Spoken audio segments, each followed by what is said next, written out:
Download करें जनमत Haryana app. पिछले 40 दिनों से लॉकडाउन में फंसे प्रवासी मजदूरों को उनके घर पहुंचाने के लिए ट्रेनें चली तो उसके किराए को लेकर सियासी घमासान भी शुरू हो गया है। इस विवाद ने कांग्रेस अध्यक्ष सोनिया गांधी के उस फैसले से नया मोड़ ले लिया जिसमें उन्होंने ऐलान किया है कि कांग्रेस की इकाइयां गरीब मजदूरों की यात्रा का खर्च उठाएंगी।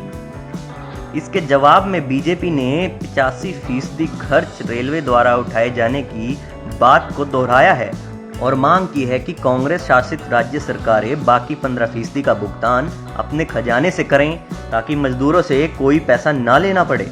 भाजपा का दावा है कि इस यात्रा का 85% खर्च रेलवे उठा रहा है और बाकी खर्च के लिए संबंधित राज्य सरकारों से कहा गया है। अगर सरकार का ये दावा सही है तो फिर सोनिया गांधी मजदूरों के किराए का कौन सा पैसा कांग्रेस के खजाने से देने की बात कर रही हैं। दूसरी तरफ रेलवे का एक कथित लेटर भी सामने आया है जिसमें राज्य सरकारों से कहा गया है कि वो श्रमिक ट्रेनों में सफर करने वाले यात्रियों को टिकट देकर उनसे पैसा लें और ये पैसा रेलवे को दें। हालांकि इस लेटर की सत्यता पर अभी सवाल है। दरअसल राज्य सरकारों ने रेलवे को ऐसे लोगों की सूची दी थी जो फंसे हुए हैं और जिन्हें अपने राज्यों के लिए सफर करना था। राज्य सरकारों की इस लिस्ट के आधार पर स्पेशल ट्रेन की व्यवस्था की गई। रेलवे इस पूरी यात्रा का 85% खर्च उठा रहा है। राज्य सरकारों को इस यात्रा का खर्च का बचा हुआ 15% भुगतान करना है। बीजेपी भी केंद्र और राज्य सरकार की भागीदारी का जिक्र कर ही कांग्रेस पर पलटवार कर रही है। इस संबंध में सुब्रमण्यम स्वामी और कई पत्रकार भी अब तक ट्वीट कर चुके हैं।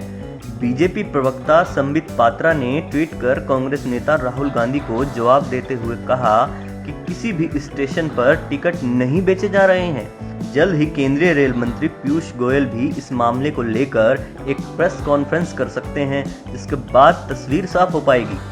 दरअसल लगातार ये मांग की जा रही थी कि अलग अलग राज्यों में फंसे मजदूरों, छात्रों या दूसरे लोगों को उनके घर जाने के इंतजाम कराए जाएं। राज्य सरकारें भी इसकी मांग कर रही थी। इसके बाद केंद्र सरकार ने प्रवासी मजदूरों, श्रद्धालुओं, छात्रों समेत दूसरे फंसे लोगों को अपने अपने गृह राज्य जाने की इजाजत दे दी। ब्यूरो रिपोर्ट, जनमत हरियाणा। राजनीति के आगे, राजनीति के पीछे हर हलचल को जानने के लिए हमारे YouTube चैनल जनमत हरियाणा को लाइक करें, सब्सक्राइब करें और अपडेट रहने के लिए बेल आइकन दबाना ना भूलें। देखते रहें जनमत हरियाणा, सच के अलावा कुछ भी नहीं।